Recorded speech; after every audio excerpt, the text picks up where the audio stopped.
Bismillahirrahmanirrahim. Assalamualaikum warahmatullahi wabarakatuh. Perkenalkan, saya Afani Nabila, guru agama di SD IT Al Hasan. Kali ini, mari kita sama-sama belajar tentang apa sih bullying dan bagaimana cara mengatasinya, khususnya bagi siswa-siswa kita. Sebelum kita memasuki apa sih bullying dan pengertiannya, mari kita sama-sama melihat fenomena yang terjadi di lingkungan pendidikan kita saat ini. Yang pertama ialah siswa SD di Gresik menusuk mata temannya sendiri. Kemudian kasus selanjutnya ialah kasus di Balikpapan. Seorang remaja menganiaya kawannya perkara hutang piutang. Dan kasus yang selanjutnya yang tidak kalah memiriskan ialah di Medan. Siswa kelas 2 SD dibunuh hingga tewas oleh kakak kelasnya, yaitu kakak kelas dari siswa kelas 6. Allahu Akbar. Sangat miris sekali kejadian-kejadian yang terjadi di lingkungan pendidikan saat ini. Selanjutnya kita masuki pengertian apa sih bullying. Bullying adalah segala bentuk atau jenis penindasan, kekerasan yang dilakukan secara sengaja, dilakukan oleh satu orang atau sekelompok yang dilakukan oleh orang yang lebih kuat, atau biasanya melibatkan ketidakseimbangan kekuasaan, di mana orang yang melakukan bullying mempunyai kekuasaan dan pengaruh yang lebih besar dibandingkan korban atau orang yang dibully.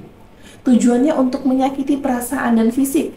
Dapat terjadi secara langsung ataupun online dan dapat dilakukan satu kali atau berulang. Kemudian untuk jenis-jenis bullying. Jadi bullying itu ada 4 jenis. Jenis yang pertama ialah bullying secara fisik. Jenis yang kedua ialah bullying secara verbal. Jenis yang ketiga ialah bullying secara sosial. Dan jenis yang keempat adalah cyberbullying. Kita bahas satu persatu pengertian dari jenis-jenis bullying. Yang pertama ialah bullying secara fisik. Bullying secara fisik adalah perilaku seseorang atau sekelompok orang yang menyerang menggunakan fisik seperti kepala, tangan, kaki, jari, atau anggota tubuh lainnya. Bisa dengan tindakan menyundul, memukul, meninju, menonjok, mendorong, menampar, menendang, atau tindakan lainnya yang melibatkan anggota tubuh. Bullying yang dilakukan secara fisik dapat berdampak jangka panjang seperti kecemasan, depresi, ataupun PTSD atau meninggalkan bekas dalam tubuh. Untuk selanjutnya ialah verbal bullying. Bullying secara verbal adalah perilaku seseorang atau kelompok orang melalui kata-kata yang memiliki arti negatif seperti mengejek, mengancam, mentertawakan, mengolok-olok, membentak, mempermalukan, membandingkan, dan lain sebagainya. Kata-kata yang terdapat unsur negatif dalamnya.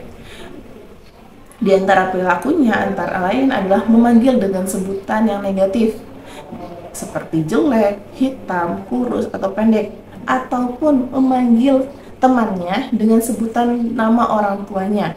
Itu juga termasuk bullying secara verbal. Nah, selanjutnya salah satu contoh bullying secara verbal ialah mengancam. Mengancam seseorang ialah salah satu contoh tindakan bullying secara verbal. Sama dengan tidak jauh beda dengan bullying secara fisik. Bullying secara verbal dapat berdampak buruk pada kesehatan mental seperti kecemasan, menghindari lingkungan, dan merasa rendah diri. Jadi siswa atau diri kita yang ketika mendapat bullying secara verbal kadang lebih menutup diri, menghindari lingkungan sosial, dan bahkan merasa rendah diri. Untuk selanjutnya ialah bullying secara sosial. Bullying secara sosial adalah perilaku seorang anak atau sekelompok melalui perilaku yang membatasi atau mengasingkan temannya dari pergaulan, seperti mengucilkan, mendiamkan, dengan tujuan melemahkan harga diri korban atau orang yang dibully. Jadi bullying secara verbal itu misalnya dengan contoh tidak mengajak main, manipulatif, atau menyebarkan rumor, bahkan memusuhi temannya atau si korban.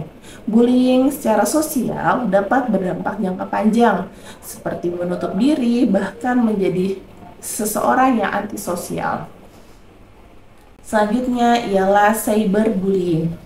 Cyberbullying merupakan bullying atau perundungan yang dilakukan melakukan teknologi seperti gadget, media sosial, bisa lewat teks atau lewat gambar maupun video, bertujuan untuk menyakiti atau mempermalukan korban. Jadi, bullying secara cyberbullying ialah bullying melalui teks atau secara online. Jadi misalnya dengan gadget dan melalui media sosial seperti itu.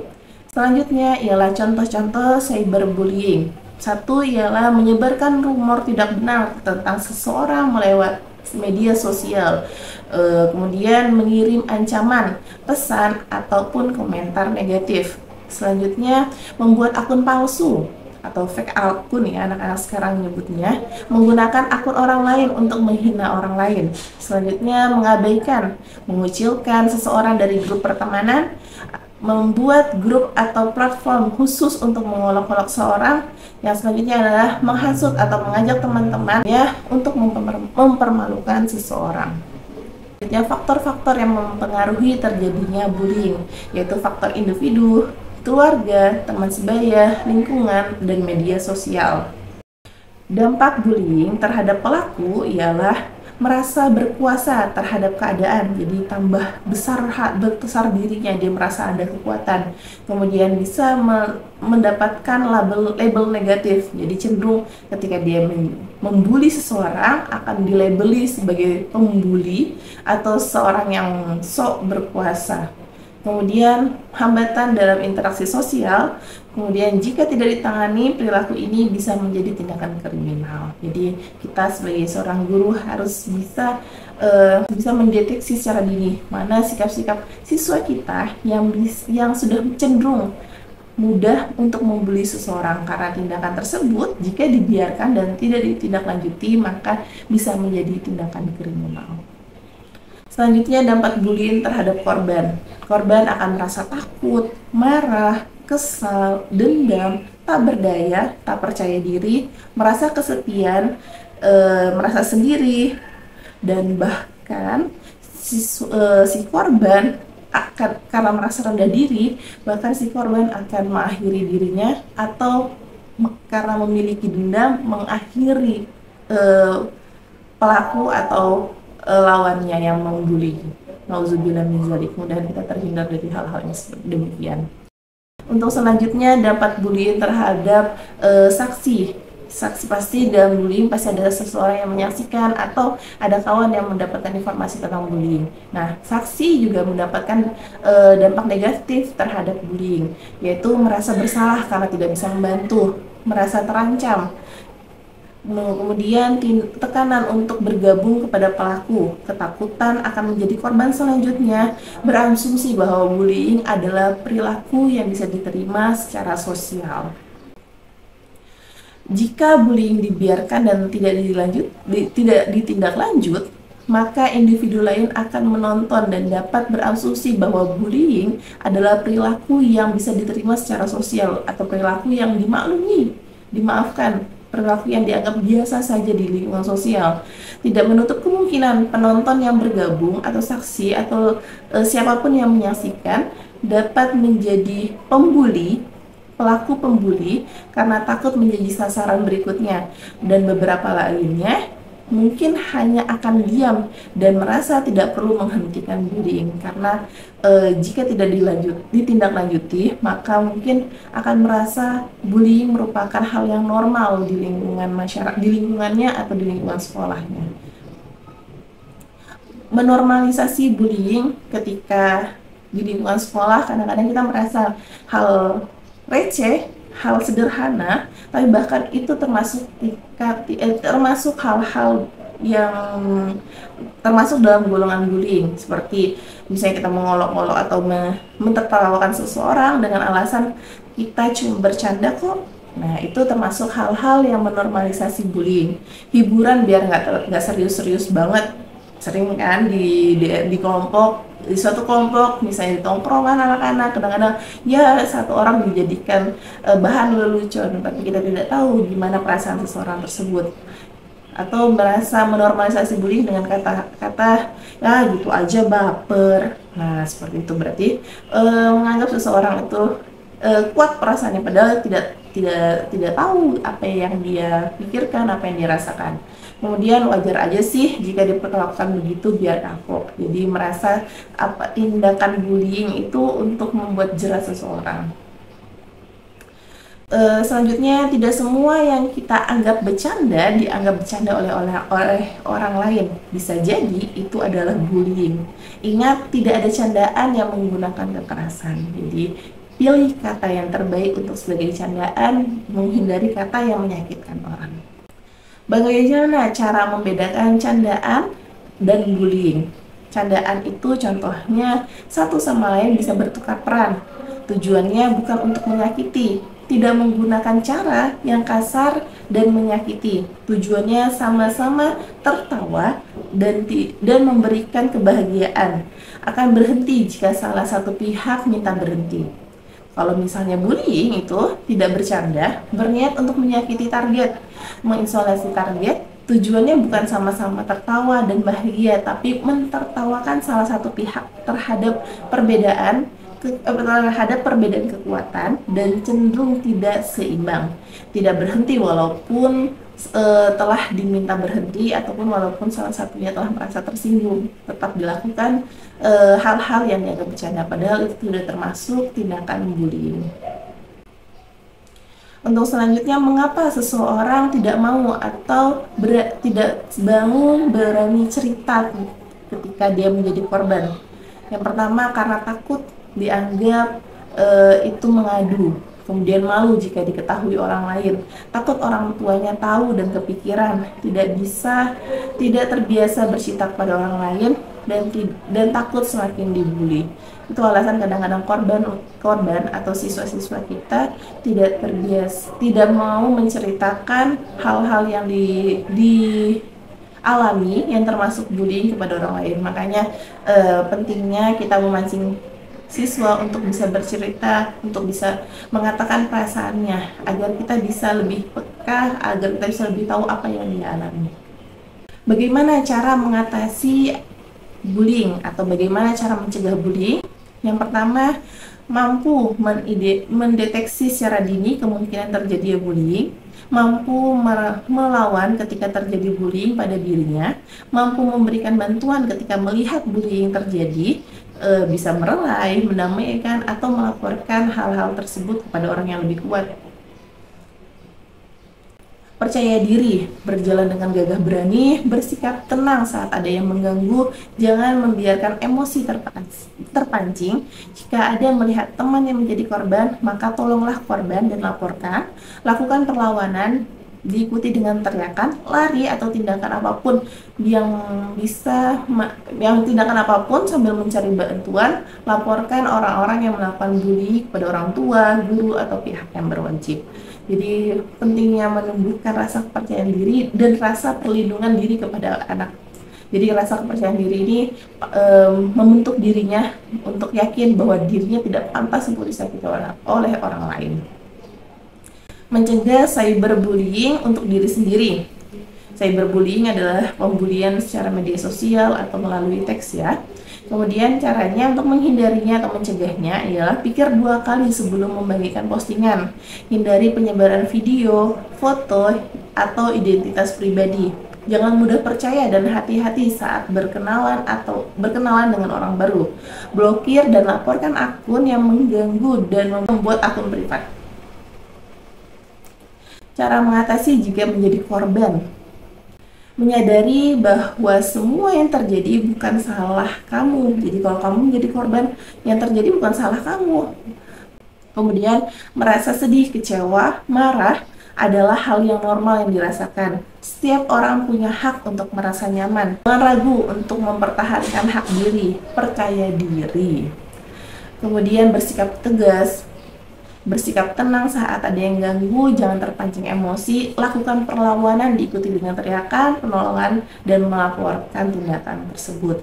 Jika menjadi saksi, tadi jika menjadi korban ya, kemudian sekarang jika menjadi saksi, jangan diam, cari keramaian, cari bantuan jika ada orang atau jika ada melihat teman yang menjadi korban bullying, maka tolonglah korban tersebut. Laporkan orang-orang yang melakukan bullying terhadap teman atau yang Anda saksikan kepada orang tua, guru, atau pihak yang berwajib. Langkah kita mendapatkan bullying secara cyberbullying. Jika bullying terjadi di media sosial, kita bisa memblokir akun pelaku dan melaporkan pelaku di media sosial itu sendiri. Ternyata untuk cyberbullying sudah dilindungi oleh pemerintah melalui Undang-Undang Nomor 11 Tahun 2008 tentang Informasi Transaksi Elektronik UU ITE pasal 27 ayat 3 yang berbunyi, setiap orang dengan sengaja atau tanpa hak mendistribusikan atau mentransmisikan atau membuat dapat diakses secara diakses elektronik dan atau dokumen elektronik yang memiliki muatan hinaan dan pencemaran nama baik. Jadi secara cyberbullying itu sudah dilindungi oleh pemerintah melalui Undang-Undang Nomor 11 Tahun 2008. Nah, tugas kita adalah menstop bullying. Melakukan bullying tidak membuat seseorang terlihat lebih hebat dan tidak membuat seseorang terlihat memiliki nilai baik. Tindakan bullying bisa saja membuat pelaku menjadi senang sesaat, tapi tidak akan mampu membuatnya menjadi bahagia dalam kehidupan. Pelaku bullying tentu akan mendapatkan label negatif yang nantinya akan mempengaruhi dan menghambat interaksi sosial di lingkungannya. Dan apabila label tersebut sudah melekat pada diri seseorang, tentu saja akan susah dihilangkan karena hal tersebut telah terlabel dalam dirinya. Selanjutnya, bullying akan menyebabkan terganggunya kesehatan fisik maupun psikologis. Jadilah seseorang yang memiliki karakter yang baik, mampu bersahabat dengan orang lain, berbelas kasih, saling menghargai dan peduli. Berbuat baiklah kepada diri sendiri dan orang lain. Pelaku bullying dapat dikenakan pidana. Landasan Al-Quran dalam tindakan bullying, jadi Allah sudah mencatatkan, Allah sudah memberikan kita pedoman dalam Al-Quran, yaitu surah Al-Hujurat ayat 11 yang artinya, wahai orang-orang yang beriman, janganlah satu kelompok mengolok-olok kelompok lain, karena boleh jadi mereka yang diolok-olok itu lebih baik dari mereka yang mengolok-olok. Dan jangan pula perempuan-perempuan mengolok perempuan lain, karena boleh jadi perempuan yang diolok itu lebih baik dari perempuan-perempuan yang mengolok. Dan janganlah kamu saling mencela dan memanggil dengan julukan yang buruk. Seburuk-buruk panggilan adalah panggilan fasik setelah beriman. Siapa yang tidak bertobat, mereka itulah adalah orang-orang yang zalim. Jadi Allah sudah membekali kita dengan landasan Al-Quran yang sangat jelas bahwasannya tidak boleh kita saling mengolok, karena belum tentu orang yang kita olok, orang yang kita rendahkan jauh lebih rendah daripada kita. Bisa jadi mereka jauh lebih unggul dan lebih mulia daripada kita. Maka setiap orang itu berharga dan layak untuk diperlakukan dengan hormat, karena semua orang punya hak untuk merasa nyaman dan dihargai. Bersikap baik itu keren, jadi pahlawan untuk diri sendiri dan orang lain. Mari kita sama-sama menghentikan perundungan. Mari kita sama-sama menghentikan bullying. Khususnya kita sebagai seorang guru, mari tanamkan nilai-nilai kebaikan kepada siswa dan tumbuhkan rasa kepercayaan diri siswa. Jadi kalau siswa sudah mulai percaya diri dengan sikap yang baik, dengan nilai-nilai moral yang baik, insya Allah sikap atau perilaku bullying tidak akan terjadi di lingkungan kita. Cukup sekian dari saya. Terima kasih. Wallahu muwaffiq ila aqwamit thoriq. Wassalamualaikum warahmatullahi wabarakatuh.